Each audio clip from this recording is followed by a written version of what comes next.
My diary holds secrets too dark for daylight, penned in a room where flowers whisper of other worlds. This is Fleurs, a tale of obsession and betrayal by Thomas Ligotti, narrated from the shadows of my haunted crypt. Join me where blossoms hide horrors, and a single misstep could unravel a strange kingdom. April 17th. I sent flowers out this morning, a mournful bouquet for Clare, who the world still calls missing. The act was a ritual, a veil for my true purpose, to meet her. Daisy, she called herself, a name as delicate as the petals she tended in that florist shop. I entered under the guise of grief, requesting lilting blossoms for a grandmother's grave. Daisy's manner was reserved, professional, but I coaxed her from detachment with my shy, warm tone. I asked her about flowers, the ones untouched by loss, and she lit up, guiding me through her iridescent inventory. I love working with flowers, she said, her voice alive. They're really interesting. Then, a revelation. She spoke of night-blooming plants, violets that flower in underground darkness. My pulse quickened. Here was a girl with a special imagination, not like Clare, whose dreams were of picket fences. I smiled, a hothouse warmth, and gave my name. She gave hers. I left with a bouquet cradled in my arm, songfully bound for Chapel Gardens, where I sought a headstone for Clare. None bore her name, so Clarence received my tribute, a hollow gesture for a lost one. May 1st. Daisy visited my apartment, her eyes alight at its quaint, well-preserved decay. I adore old places, she said, and I believed her. She noted the absence of plants, her botanist's heart sensing the void in my bachelor quarters. Night-blooming Siriuses? I ventured, testing her. A mild green flickered, but I held back, not ready to reveal my depths. She wandered, a sleek ocelot in my dim rooms, until her gaze fell on it. A sculpture, vulgarly prominent on a table by the high window. "What is this?" she asked, her voice sharp with outraged curiosity. I stammered, "Just a sculpture, not very good, kinda dumb." She leaned closer, noting its tiny teeth, its tongue-like appendages, its velvety fur.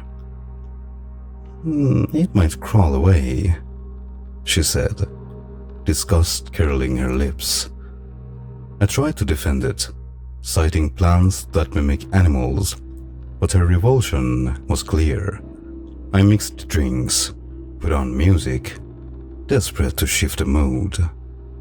The evening soured further when Detective Briceberg knocked, his questions about Clare echoing from the hallway.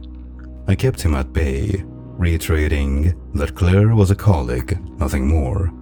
Office gossip, I scoffed, had painted us as lovers, but I hinted she'd fled in neurotic despair, perhaps chasing a dream. I admitted she'd dated someone new before vanishing, deflecting suspicion. Briceberg probed about my offbeat organization, the Brotherhood of Paradise, but I dismissed it as a philosophical study, natural for an artist like me. He seemed satisfied, too eager to dismiss me, a trap to lure an admission. Daisy, overhearing, asked if it was about the girl who disappeared. I nodded, brooding, hoping she'd see my silence as a grief, not guilt. She left soon after, the night unsalvaged. Alone, I drowned in floral liquor, its taste of open fields a cruel jest. I reread a polar tale, sating my mind to avoid dreams. The Brotherhood, offbeat, they'd never understand. September 21st. Daisy met me at Gr. Glacy, my advertising firm, for lunch. I showed her my cubicle, my latest drawing, a nymph with flowers in her hair, one stem piercing her skull. That's lovely, she said. Then, very nice. The word stung, her lack of insight a blow. I pointed out the stem's subtlety, but she missed its craft, her mind too earthly. I'd hoped she'd embrace my offbeat path, but Briceberg's shadow lingered, dulling her spark. I decided to wait, hiding my paintings until our trip. The vacation was set. Daisy found a cat sitter, and I prepared to show her my world, praying she'd see its beauty. October 10th. I closed my diary, bound for our tropical escape, hoping it would bind us closer. I was wrong. November 1st. Our Hawaiian night was a fevered blur, the hotel veranda overlooking a beachside jungle. Daisy, tipsy on floral-crowned drinks, sighed into the warm darkness. I matched her haze, the air alive with invisible wings, black orchids growing in our minds. "Can you smell the mysterious cereus?" I whispered, my hand sweeping toward the night garden. "I can," she slurred, game for my whim. We plunged into the foliage, leaves brushing our skin, her fingers grazing a flower that smelled of violet but burned orange. "Faster," I urged, guiding her deeper until, with a thought, I slipped us from unknown geography. "Day, we're here," I cried, revealing my dark paradise, a kingdom of twisted auroras and contorted rainbows. "I've never shown this to anyone." She was near, her form shadowed.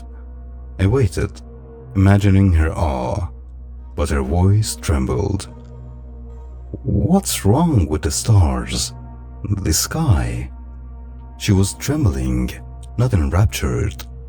At breakfast, hungover, she recalled only chaos, no clarity. Like Clare, she recoiled, but she didn't scream. I clung to hope.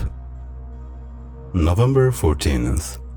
I painted Sanctum Obscurum, a windowed room like mine, opening to a glistening alien vista. Velvety jungles, hyper-radiant hues, stars blooming in spectral darkness. A lone figure, me, gazed out, reflected in the glass. I showed Daisy, dropping the velvet cloth with a flourish. She stared, scraping her lip, her eyes blank. "Well?" I asked, the word a death knell. She gave a theatrical scrutiny, then said, "It's very good. Very realistic." Not realistic, Daisy, not at all." Her gaze held no insight, only suspicion, mirroring Clare's before her end. She claimed a prior engagement, girl plans with a girlfriend, but I read her fear. She knew too much. My meetings, my art, my truth. Like Clare, she'd learned what the Brotherhood hides, and I fear she'd tell Briceberg, exposing our arcana. November 16th. The Brotherhood met in crisis, their horror palpable. Daisy, an outsider, knew too much, her loquacious heart a threat to our inconspicuous lives. They'd warned me, predicted her betrayal, but I had taken the chance, blinded by her floral charm.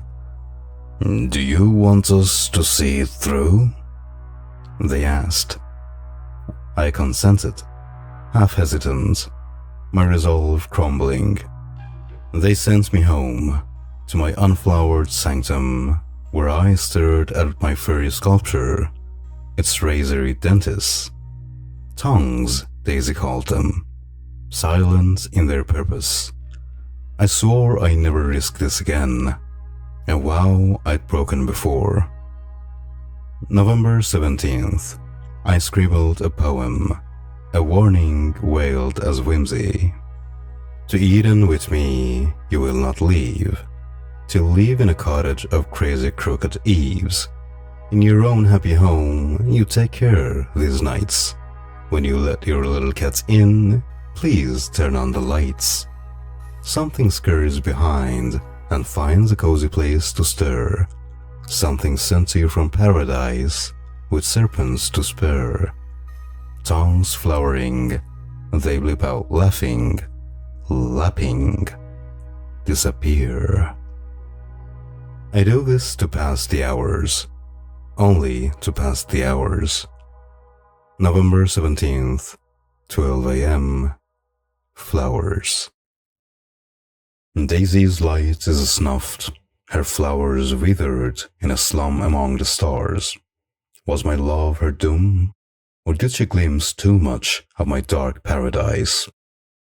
The Brotherhood watches, their tongues silent, but for how long? Dare to face the next horror with me? Subscribe and ring the bell to stay cursed. Tell me below, what blooms in my sanctum obscurum, and who will next face the flowering tongues?